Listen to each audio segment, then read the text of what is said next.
Hi అండి, welcome to Jyothish kitchen. ఈరోజు మన కిచెన్లో రెసిపీ వచ్చేసి కాబూలి చనా అండి. కాబూలి చనా అనగానే గుడ్ ప్రోటీన్ ఉంటుంది కదండి. ప్రోటీను, ఫైబరు రెండు ఒకే డిష్లో మనకు వచ్చేస్తే ఆ పూటకు కావాల్సిన పోషకాలన్నీ ఒకే డిష్లో మనకి వచ్చేస్తాయండి. అయితే ఈ కాబూలి చనాతో మనము టేస్టీగా, ఈజీగా, హెల్దీ వేలో కాబూలి చనా పులావ్ ఏ విధంగా చేసుకోవాలనేది ఇప్పుడు తయారీ విధానం చూసేద్దాం. మన కాబూలి చనాతో పులావ్ కోసం కావలసిన పదార్థాలు: చనా అయితే ఒక కప్పుడు నైట్ నానబెట్టుకున్నానండి. ఈ నానబెట్టిన చనా ఇప్పుడు మనము కొంచెం బాయిల్ చేయాలన్నమాట. త్వరగానే బాయిల్ అయిపోతాయి, త్వరగానే ఉడికిపోతాయి. ఇవి కొంచెం బాయిల్ చేయాలి. దీంట్లోకి నేను ఒక చిన్న క్యారెట్, ఒక ఆనియన్, ఒక టమాటో తీసుకున్నాను. అలాగే 4 పచ్చిమిర్చి, కొద్దిగా బీన్స్ తీసుకున్నానండి. బీన్స్ పూర్తిగా ఆప్షనల్ అనమాట. మీ దగ్గర ఉంటే వేసుకోవచ్చు, లేకపోతే లేదు. ఎందుకంటే చనాలో ఎక్కువగా ప్రోటీన్ ఉంటుంది కదండి. మంచి ప్రోటీన్ ఉంటుంది, గుడ్ ప్రోటీన్. అయితే ఫైబర్ కూడా మనకు కావాలి కదా, అందువల్ల నేను క్యారెట్ను, బీన్స్ తీసుకున్నాను. మీ దగ్గర ఉంటే బీన్స్ వేసుకోవచ్చు, లేకపోయినా పర్వాలేదు. అలాగే నేను ఒక గ్లాసుడు బియ్యం తీసుకున్నానండి. నార్మల్ రైసే తీసుకున్నాను. మీరు కావాలంటే బాస్మతి రైస్ కూడా తీసుకోవచ్చు. అయితే రైస్ కూడా కడిగి నానబెట్టాలండి. ఈ చనా బాయిల్ చేసే లోపల రైస్ కూడా కడిగి నానబెట్టేసి కూరగాయలు అవి కట్ చేసుకుంటే ఈ లోపల అవి ఉడుకుతాయి. బియ్యం కూడా నానితే రైస్ స్మూత్గా, పొడవుగా బాగా వస్తుందండి. ఏ రైస్ అయినా, నార్మల్ రైస్ అయినా, బాస్మతి రైస్ అయినా వండే ముందు ఒక అరగంట ముందు కడిగి నానబెట్టుకుంటే రైస్ పొడిలాడుతూ పొడవుగా బాగా వస్తుందండి. ఇప్పుడు కూరగాయలు కట్ చేద్దాం. అలాగే బియ్యం కడిగి నానబెట్టి ఇవి బాయిల్ చేయాలన్నమాట. ఇప్పుడు కాబూలి చనా బాయిల్ చేసి పెట్టుకున్నాను. అలాగే ఒక గ్లాసుడు బియ్యం తీసుకున్నాను కదండి, అవి కూడా కడిగి నానబెట్టుకున్నాను.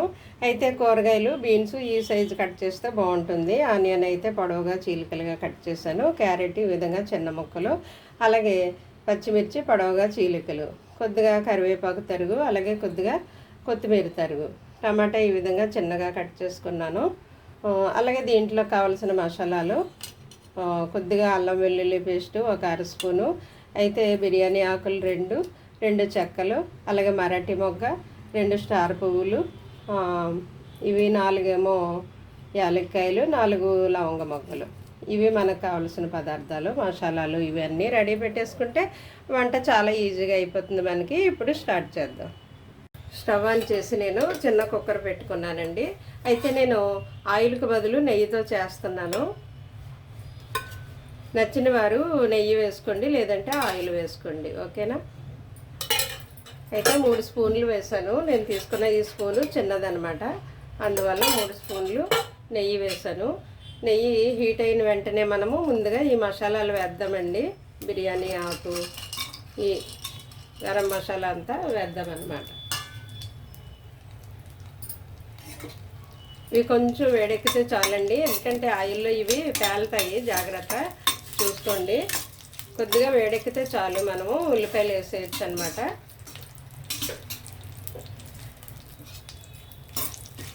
ఇవి ఆయిల్లో పేలుతాయి అన్నమాట, చూసుకోవాలి. కొత్తగా చేసేవారికి తెలియదు కదా అని చెప్తున్నాను. అవి వేడెక్కాక మనం ఉల్లిపాయలు వేసేద్దామండి.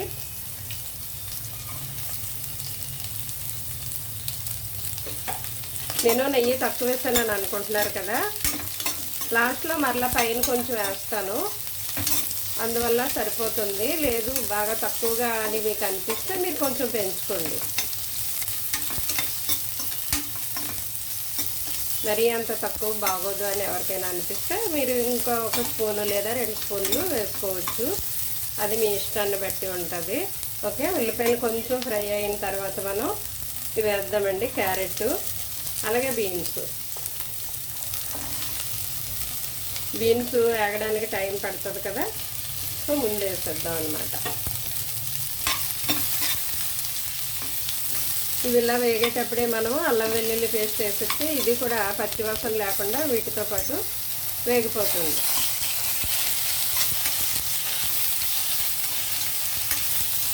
ఇందాక డైరెక్ట్ ఆయిల్లో వేస్తే అది మాడిపోతుంది అనమాట. సో కూరగాయలతో పాటు వేస్తే కూరగాయలలో ఉన్న తడి ఉంటుంది కదా, మాయిశ్చర్, దాంతోపాటు ఇది వేగడం వల్ల మాడిపోదు అల్లం వెల్లుల్లి పేస్ట్.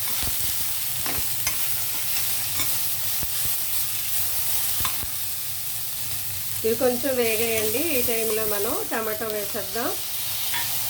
అలాగే తరిగి పెట్టుకున్న కొత్తిమీర, కరివేపాకు, పచ్చిమిర్చి ఇవన్నీ వేసేద్దాం. అలాగే ఉడికించి ఉంచుకున్న కాబూలి చనా ఇది కూడా వేసేద్దాం. ఇప్పుడు ఇవన్నీ బాగా మిక్స్ చేయాలి. ఇవన్నీ బాగా కలిపిన తర్వాత కొద్దిసేపు మగ్గనిద్దామండి. మూత పెట్టేసి కొంచెం మగ్గిన తర్వాత అప్పుడు మనం మిగిలినవి యాడ్ చేద్దాం.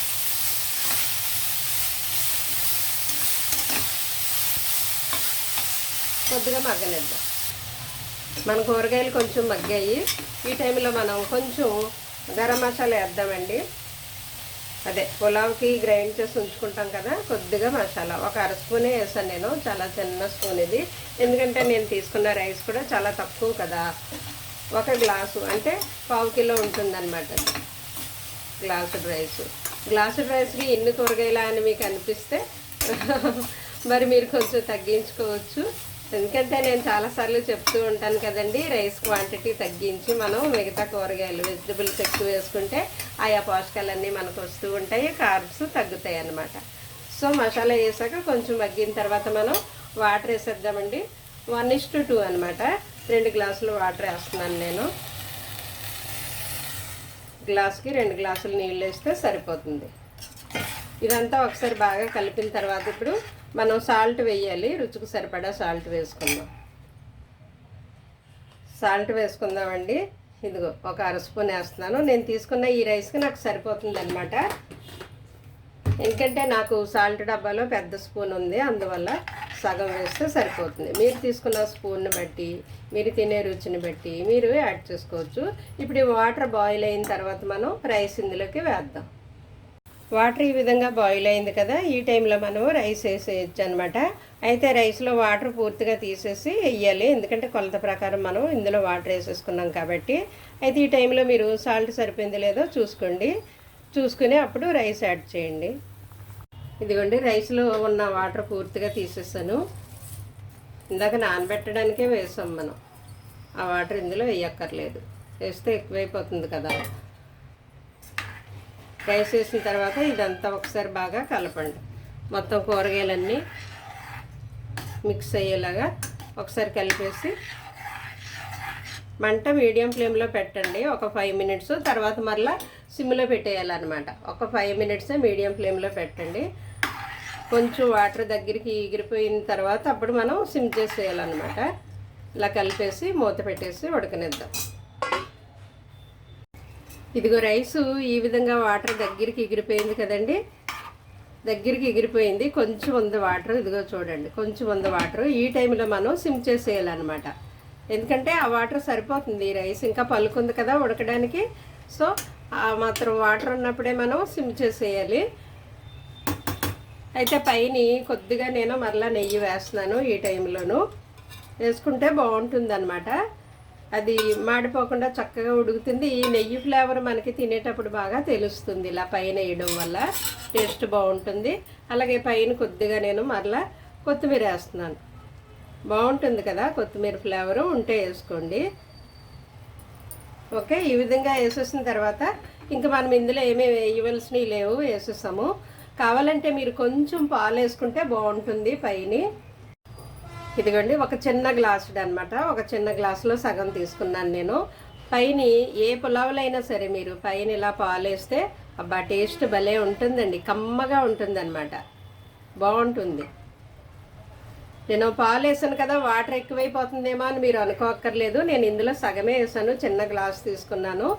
ఏమి ఎక్కువ అవ్వదు, ఎందుకంటే రైస్ ఇంకా పూర్తిగా కుక్ అవ్వలేదు, 50% కుక్ అయింది. ఇంకా సగం ఉడకాలి కాబట్టి దాంట్లో ఉన్న ఆ తడి, ఇప్పుడు మనం వేసిన పాలు, నెయ్యి, ఈ కూరగాయల్లో ఉన్న తడి, వీటన్నిటి వల్ల అది కుక్ అయిపోతుంది అనమాట. ఇప్పుడు సిమ్లో ఉంచాలండి. ఒక 5 to 6 మినిట్స్ బాయిల్ అయిపోతుంది. మూత పెట్టేద్దాం. చూద్దాం మన రైసు. ఇదిగో చక్కగా ఉడికిపోయిందండి, మెత్తగానే ఉడికిపోయింది. ఇదిగో విచ్చుకుంది కదా రైస్, పైకి ఇలాగా విచ్చుకుంది కదా. సో ఆవిర్లు వస్తూ ఉన్నాయి, పైకి విచ్చుకుంది. ఈ టైంలో మనకి అయిపోయింది. కావాలంటే మీరు ఇలా స్పూన్ గుజ్జు చూడండి, లోపల ఏమీ వాటర్ లేదు, తడి ఏమీ లేదనమాట. ఈ విధంగా రైస్ పట్టుకుని చూడండి, తెలుస్తుంది. చక్కగా మెత్తగా ఉడికిపోయింది. అలాగే మనకి ఇలాగ కళ్ళతో చేత్తో చూడకపోయినా కళ్ళతో చూస్తుంటే ఇవి ఇలాగ రైస్ విచ్చుకుంది కదా ఉడికినట్టుగాను. దట్టు ఆవిర్లు వస్తున్నాయి కదా, ఇంకా ఉడికిపోయినట్టే. కావాలంటే స్పూన్ గుచ్చి చెక్ చేసుకోండి. అయితే రైస్ అయిన వెంటనే మీరు ప్లేట్లోకి పెట్టుకోవద్దు. ఒక 10 నిమిషాలు పావుగంట వదిలేయాలి. ఎందుకంటే వేడివేడి మీద తీస్తే అది రైస్ ముక్క అయిపోతుంది అనమాట. ఇలా గరిటతో మనం ఇలా తీసేసరికి ఇరిగిపోతుంది, ముక్క అయిపోతుంది రైసు. ఏదైనా సరే వండిన వెంటనే మీరు వడ్డించుకోకుండా ఒక 10 నిమిషాలు పావుగంట మూత పెట్టేసి అలానే వదిలేసి తర్వాత మనం డిష్ అవుట్ చేసుకోవాలన్నమాట. మన డిష్ ఎప్పుడు కూడా ఈ విధంగా ప్లాన్ చేసుకుంటే ప్రోటీను ఫైబరు రెండు ఒకే డిష్లో వచ్చేస్తాయండి. ఆ పూట కావాల్సిన పోషకాలన్నీ కూడా ఒకే డిష్లో వచ్చేస్తాయి మనకి. ఫైనల్లీ ఎంతో టేస్టీగా మన కాబూలీ చనా పులావ్ రెడీ అయిపోయిందండి. టేస్ట్ అయితే చాలా బాగుంటుంది. దీంట్లోకి నేను ఎగ్ ఫ్రై చేసుకున్నానండి. ఎగ్ ఉడకబెట్టి ఆనియన్ ఫ్రై చేసి దాంట్లోకి ఈ విధంగా ఎగ్ ఫ్రై చేసుకున్నాను. అలాగే రైతా కూడా చేసుకున్నాను. అలాగే మీకు నచ్చిన కర్రీ పెట్టుకోవచ్చు, లేదా రైతాతో తిన్నా చాలా బాగుంటుందండి. ఎందుకంటే మనం ఇందులోనే కూరగాయలన్నీ వేసాం కదా, బీన్స్, క్యారెట్, టమాటో, ఆనియను ఇవన్నీ వేసాం కాబట్టి కూరగాయలు వేయడంతో టేస్ట్ చాలా బాగుంటుంది. వట్టిగా అయినా తినొచ్చు, రైతా పెట్టుకుని తినొచ్చు, లేదా మీకు నచ్చిన కర్రీ చేసుకుని తినొచ్చండి. ఈ విధంగా కాబూలీ చనా మనం చేసుకుంటే ఇందులో గుడ్ ప్రోటీన్ ఉంటుందండి. ప్రోటీను ఫైబరు కూడా వచ్చేస్తుంది. ఈ ప్రోటీను ఎక్కువగా ఉండడం వల్ల ఇది ఎందుకంటే హాని కలిగించే కొవ్వులేమి ఇందులో ఉండవట. అందువల్ల మనకి గుండె ఆరోగ్యంగా ఉంచుతుంది, అలాగే బరువు నియంత్రణలో ఉంచుతుంది, అలాగే జీర్ణక్రియ మెరుగుపరుస్తుంది, అలాగే కొలెస్ట్రాల్ లెవెల్స్ కానీ షుగర్ లెవెల్స్ కానీ కంట్రోల్లో ఉంచుతుంది అనమాట. చాలా చాలా హెల్దీ రెసిపీ అండి ఇది. ట్రై చేయండి మీరు కూడా, చాలా బాగుంటుంది టేస్ట్, అలాగే హెల్దీ కూడా. మీరు కూడా ట్రై చేసి మరి మీకు ఎలా వచ్చిందో నాకు కామెంట్ చేయండి. అలాగే మరి మీ ఫ్రెండ్స్కి మీరు షేర్ చేస్తూ నన్ను ఎంకరేజ్ చేస్తూ ఉంటారని మనస్ఫూర్తిగా మీ అందరినీ కోరుకుంటున్నానండి. Thank you.